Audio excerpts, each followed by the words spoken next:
Your brother is dead. Do you know what that means? It means I'll become king. Tywin doesn't have a shred of sentimentality. It's all about what's best for the family. Tywin picks up where they left off. I think on some level, Tywin realizes that it might not be the worst thing that ever happened to the Lannister family to have an unmanageable psychopath taken out of the equation and a very decent, tractable, respectful young man put into his place. Now what's crucial for Tywin is that Tommen be a better king than Joffrey ever would have been. And Tommen is very young, so he's going to need some help. And as far as Tywin's concerned, there's no one better to give help than Tywin. We have a man who starves himself to death, a man who lets his own brother murder him, and a man who thinks that winning and ruling are the same thing. What do they all lack? Tywin is schooling Tommen, and in doing so, insulting Joffrey as a bad king, and saying it right in front of his dead grandson's body, and right in front of his daughter, who's standing there mourning her son. Obviously, Cersei is not happy about this. Alina's performance in that scene, her silent performance during that part of the scene is one of my favorite performances in the episode. I mean, the whole episode is kind of a series of inappropriate funeral scenes. Jaime enters the scene, and then it becomes a very different scene. Why have the gods made me love a hateful woman? He's not saying he doesn't love her.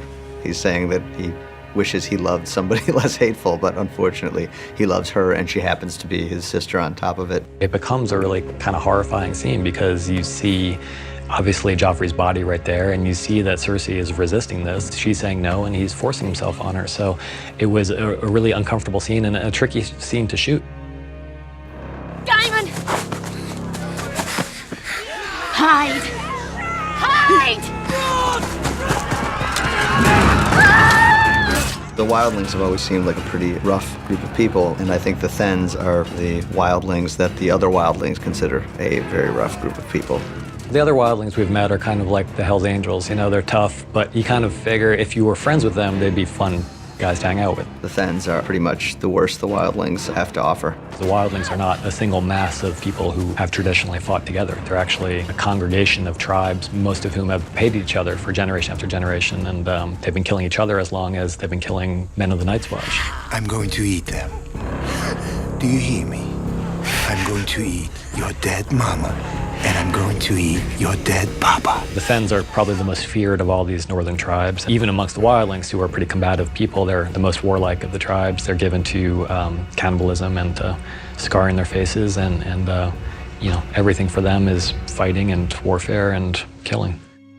You're the worst shit in the Seven Kingdoms! It's plenty worse than me. I just understand the way things are. How many stars they got to behead before you figure it out? Arya and the Hound are rubbing off on each other and are learning from each other whether they like it or not and growing closer together at the beginning of this episode, but this scene shows that there's still a big gulf between them.